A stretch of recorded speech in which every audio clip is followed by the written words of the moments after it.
Sabi sa kasabihan, kapag binato ka ng bato, batuhin mo ng tinapay.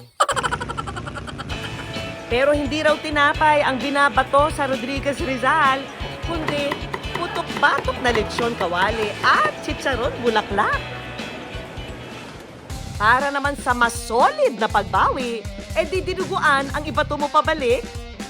Oh, kalma guys.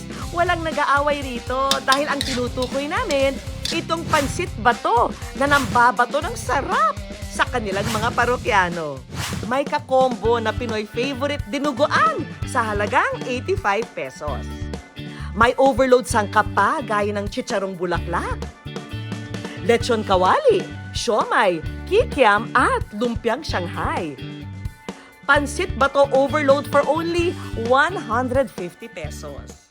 Kwento ng 45 taong gulang na tindero nitong si Pabs, tubong Bicol daw ang partner niyang si April Joy at nagsimula ang lahat nang pumunta sila rito para magbakasyon. Nagbakasyon po kami doon. Nakita ko po siya na every other street may mga pansit bato po doon. At tinikman ko po, napakasarap po siya. Paborito raw ito ng mga Bicolano dahil sa makakapal at nanunuot na mga hibla ng noodles.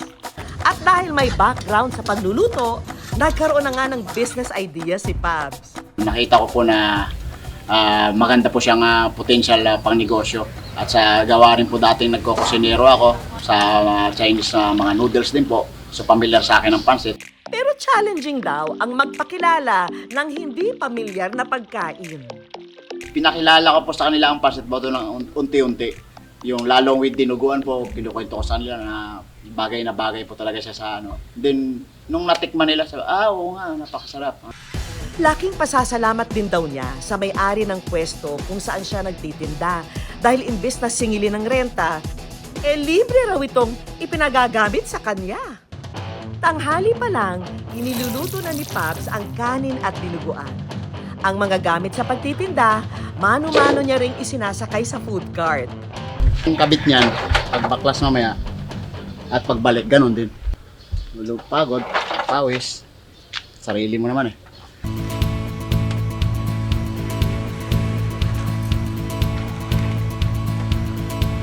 Pagdating sa kanyang pwesto, isa-isa niyang inaayos ang mga gamit.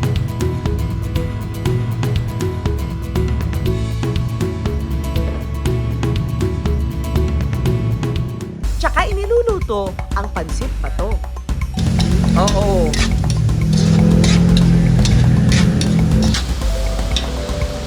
Kaya siya nagpapainit ako ng tubig para mabilis na.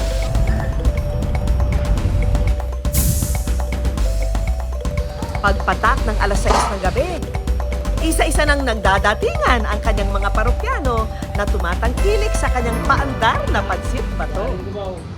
Masarap, creamy. The best, panalo. Actually kasi, sinubukan ko to kasi sinabi ng boyfriend ko. Natikman niya to isang beses nung nagpunta sila sa parang Bicol. Ayun, every time na bumibili siya, natadamay na ako. Dadrive ako ng tricycle, lagi akong kumakain dito kay Bayabat. Malasa po talaga. Bago man daw ito sa marami, ang pansit bato ni Pabs, binato ng suporta. Dahil sa tagumpay ng negosyo, nakapagpundar na sila ng house and lot. Pero ang blessing daw na ito, hindi matatamasa ni Pabs kundi dahil sa kabutihan ni Ruel na nagpapapwesto sa kanyang food cart ng libre. Kaya naman isang sorpresa ang inihanda ni Pabs para sa kanya. Ito, manager, bilang pasasalamat. Pansit bato with overload. Sinamantala na rin ni Pabs ang pagkakataon para personal na pasalamatan si Ruel. Nagpapasalamat ako sa inyo na pinapapwesto niyo ako dito, gabi-gabi. Yan. Salamat na salamat. Kaya na po kayo. Mga kapuso, itagan nyo sa bato. Basta't may puso at determinasyon, hindi susuko. Umuwi nga no, butog. Alam, busog. Kahit batuhin pa ng mga problema, darating at darating din ang tagumpay, mainit-init pa.